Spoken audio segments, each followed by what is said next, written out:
행복 아카데미 확신의 삶을 마치며 행복 아카데미를 시작하면서 전에 함께 동역하였던 권사님을 생각하였다.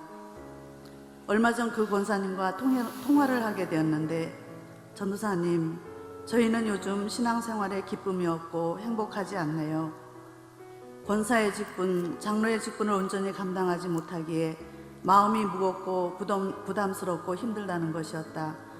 신앙이 좋다고 칭찬받았던 그분들이 주님 안에서도 행복하지 못한 이유가 무엇일까? 나 또한 예수님 안에서 행복한 삶을 누리고 있다고 당당하게 말할 수 있을까? 돌아보게 되었을 때 마침 행복 아카데미 첫 시간 힐링 캠프에서 행복을 누리지 못하는 이유가 행복을 주기 위해 다가오시는 하나님의 사랑을 거부하고 있기 때문이며, 신앙인이 아니라 종교인으로 살고 있기 때문이고, 사단이 주는 죄의 견고한 진 때문임을 배움으로 답을 얻게 되었다. 오랜 신앙생활을 하면서 하나님의 말씀에 순종하여 하나님을 기쁘시게 하기보다는 사람들의 칭찬과 비난에 웃고 울었을 때가 많았고 형식적인 때도 많았음을 돌아보게 되었다. 그리고 사단이 주는 견고한 진인 죄된 마음의 생각덩어리인 육신의 소욕과 두려움, 분노와 미움, 교만, 원망, 게으른 불평, 불만 등 이기심 등이 아직도 내게 너무도 많음을 깨닫게 되었고, 이 죄된 모습이 내 안에 있는 생각덩어리들을 종이에 적어 십자가에 못 박으며 회개의 눈물을 흘리는 의미 있는 시간도 가졌다.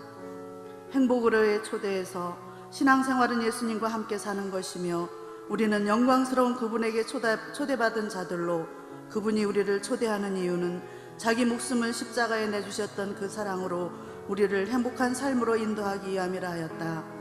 그리고 나의 삶에 있어서 가장 따뜻하고 행복하였고 즐거웠던 시절이 언제였는가 서로 나눔의 시간이 있었다. 그때가 언제였을까? 신앙생활을 하면서 즐겁고 행복한 시간이 많았지만 잊고 지냈던 오래전의 일이 생각났다. 날 사랑하시는 예수님, 십자가, 교회만 생각해도 가슴이 뛰었던 철없던 때, 정말 어린아이와 같은 신앙으로 말씀을 사모하고 기뻐하고 즐거워할 때 하나님께서는 부모가 없는 그 아들에게 그 행복을 나누고 전하라는 뜨거운 마음을 주셨다. 그리고는 전혀 알지도 못했던 경기도 어느 고아원으로 인도하셨다. 부모의 사랑을 받으며 자라왔던 나에게 70년대의 보호시설은 춥고 배고픔을 경험하게 했다. 많은 아이들 가운데서 제일 어린 아이들 10여 명과 함께 지린내 나고 누추한 방에서 같은 담요를 덮고 자며 피부병 있는 아이들을 소금물로 씻어주고, 선뜻 다가오지 못하는 아이를 안아주고, 아픈 아이를 안고 기도해주고, 그들과 함께 보리죽을 먹으며 지내게 되는 21살짜리 보모였다. 아침 저녁으로 성경을 읽어주고 함께 찬양 부르고 환경도 바꾸어주고, 의무가 아닌 하나님께서 나에게 주신 사명감으로 용기와 힘을 주셨기에 힘든 것도 모르고 1년 6개월을 지내게 되었는데 결국에는 영양실조로 눕게 되었다. 서울에서 취직 잘한 줄 알고 계셨던 부모님께서 나중에 이 사실을 알게 되고, 그때까지도 교회 다니던 것을 반대하셨었는데 교회 다니는 것을 허락할 때니 제발 집으로 오라고 하셨다. 집에서 건강을 제일 안타까웠던 것은 그들은 아파 울 때에 엄마를 부르지 못하는 것이었다. 집에서 건강을 회복하려고 있을 때 몸이 편안해지자 잠재해 있던 아이들에게서 옮겨진 피부병이 온몸에 번져 다시 그곳에 갈 수 없게 되었다. 몸이 회복되어 그곳에 찾아갔을 때 한 아이가 나를 쳐다보더니 나에게로 달려오는 것이 아니라 안으로 달려가는 것이었다.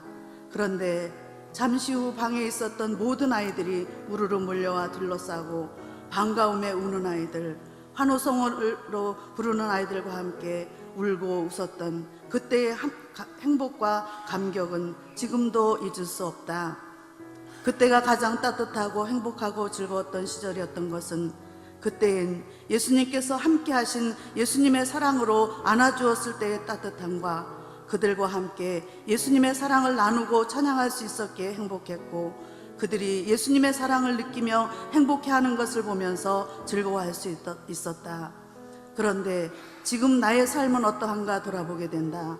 그때보다 더 많은 것을 가졌고 좋은 환경과 풍요 속에 살아가고 있지만 그 행복을 누리며 나누고 있지 못함을 깨닫는다.